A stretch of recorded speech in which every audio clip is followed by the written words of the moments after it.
My mother handed my spare key to my sister and said, "She needs this house more than you do." I didn't argue. I didn't raise my voice. I didn't ask her how she could betray me so casually. I simply did the math in my head. I calculated the loss, the risk, and the exit. I waited until they hired movers. I waited until they unloaded every single box. And then I prepared to sell the house. My estate sat just outside Sedona, Arizona, tucked into red rock and scrubland like it had grown there naturally. It was a low-slung modern build of glass, steel, and concrete, designed for silence. 2 acres of isolation. No neighbors close enough to wave, no road noise, no interruptions.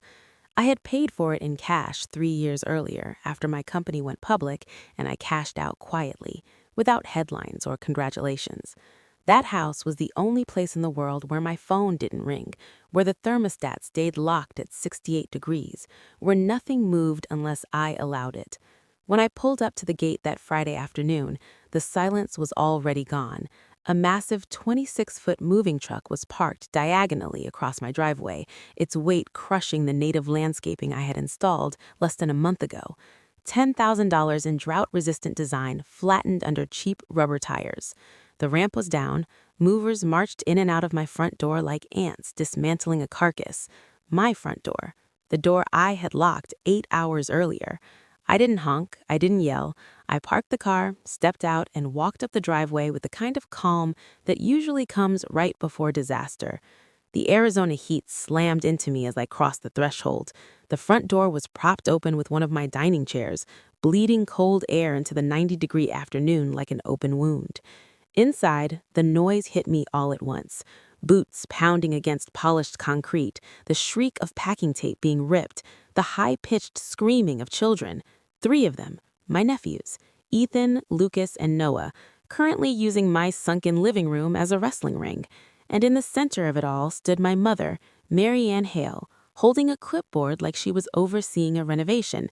She was directing a mover to be careful with a sofa that didn't belong to me, a bulky floral thing in washed-out beige, already shedding fabric dust onto my floors.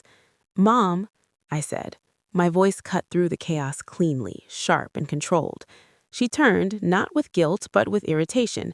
"Elena, you're early. We're not finished setting up yet. Lucas, get off your aunt's rug. Your shoes are filthy." "Why is there a moving truck in my driveway?" I asked. My sister Brianna appeared from the hallway, tape measure in hand, pressed against my floor-to-ceiling windows. She barely looked at me. "Oh, good, you're here," she said. "These blinds have to go. They're too cold. I'm thinking linen or something warmer." "We talked about this," my mother said quickly, stepping between us like a mediator closing a deal. "Brianna needs stability. Her old apartment complex was unsafe, and you have 4 bedrooms, Elena. 4. You're one person. It's selfish to hoard this much space when your nephews were sharing a room." "I asked why you're in my house," I repeated. My mother reached into her purse and pulled out the silver spare key, the one I had given her 3 years earlier, labeled in my own handwriting, "Emergency only." "You gave me a key," she said. "Families help each other in emergencies. Brianna being overwhelmed is an emergency." I stared at the key in her hand. It wasn't a safety measure anymore. It was leverage. She had kept it for years, waiting for a moment when she could use it to bypass the only boundary I had left. Behind her, Ethan smeared something sticky along the glass wall. Brianna was already mentally redecorating, erasing every trace of my taste to replace it with her clutter. And in that moment, something clicked in my brain. The same sensation I'd felt in hostile negotiations, when you realize a deal is rotten beyond saving. Most people would have screamed. They would have called the police immediately. They would have tried to reclaim control with emotion. But as I looked at the floral couch grinding dust into my floors, I realized something colder and more permanent. This wasn't my home anymore. The moment they crossed the threshold without my consent, they contaminated it. Even if I forced them out that day, the memory of this violation would be burned into the walls. It had become a crime scene, and you don't live in a crime scene, you sell it. I didn't want to fight for this house. I wanted it gone. "Fine," I said, aloud, my voice frighteningly level. "If you need to space that badly, we'll make it work." My mother smiled, the satisfied smile of someone who thinks surrender means victory. "I knew you'd come around. Now help the movers. They charge by the hour." I turned around and walked out. I didn't help the movers. I didn't pack a bag. I drove straight to a luxury hotel in downtown Phoenix and booked a suite for the week. Then I opened my laptop and pulled up the contact information for Daniel Kessler. He was a commercial property buyer I had met at a charity gala the year before. Quiet, efficient, ruthless in the way only men who buy buildings to demolish them can be. He didn't care about families. He cared about numbers. That night, I sat on the edge of a king bed and watched my living room through the security cameras I had installed at great expense. The house had already been transformed into a command center for my sister's chaos. Brianna was directing movers to shove my Italian leather sectional against the wall to make room for her oversized television. My mother was unloading boxes of discount dishes onto my quartz counters. They moved like people who believed they belonged there. They didn't know that house was my finish line. A decade of missed holidays, 80-hour weeks, stress-induced migraines. I hadn't bought it with inheritance or favors. I bought it through a private trust called Blackridge Holdings, funded entirely by the company I built from nothing.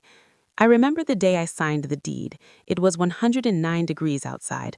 I stood alone in the empty foyer and listened to the silence.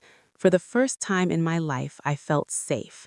Safe from demands, safe from guilt, safe from the endless gravitational pull of my family's dysfunction. For 32 years, I had watched my mother enable Brianna's failure. If Brianna lost a job, the boss was cruel. If she couldn't pay rent, someone else was responsible. And if Elena has plenty, why shouldn't she help? I was the resource, Brianna was the project.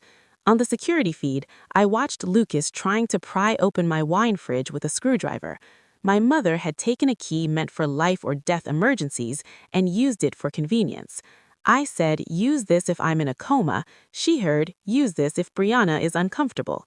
The ache in my chest hardened into calculation. If I called the police that night, it would be messy.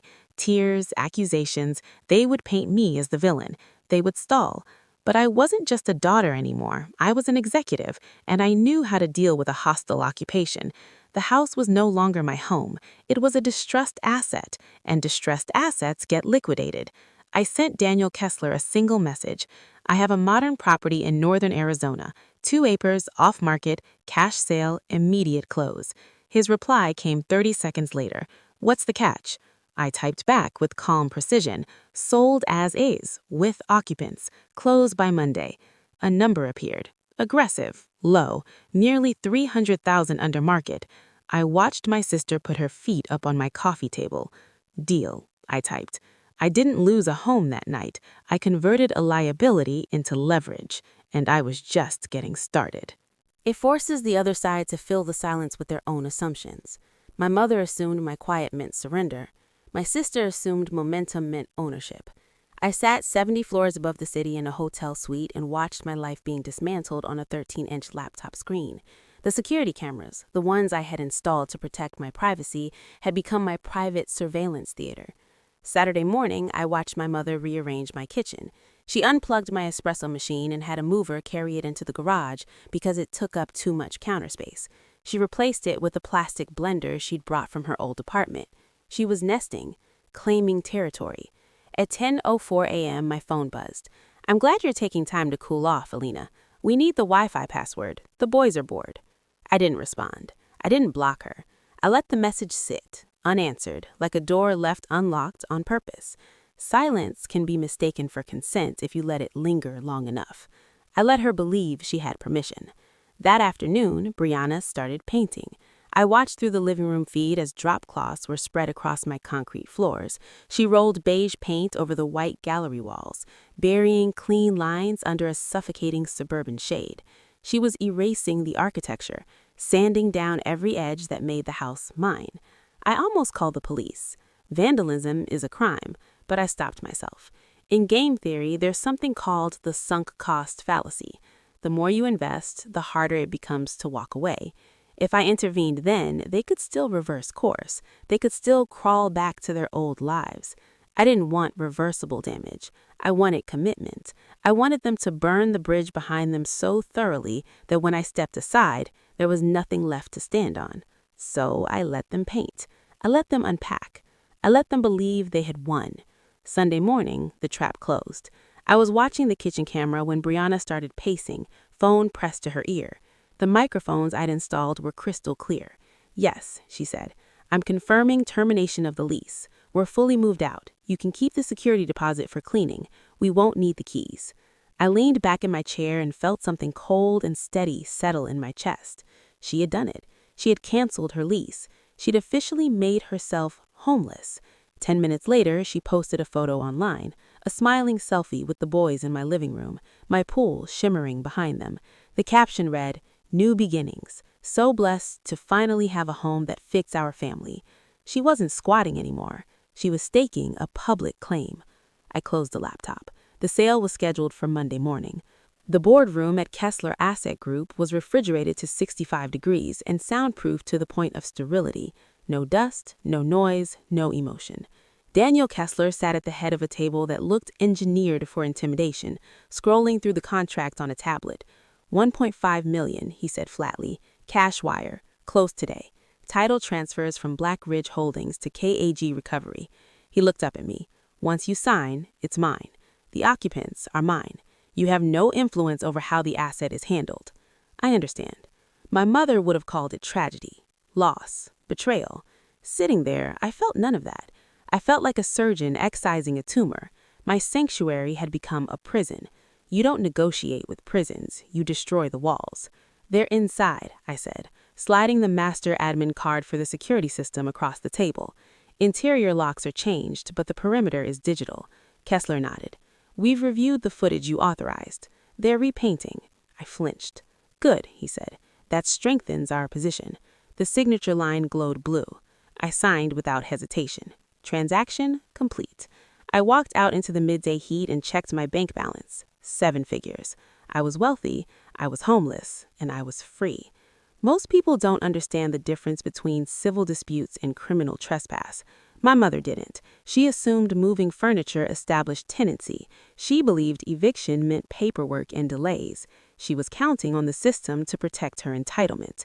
She made one fatal error.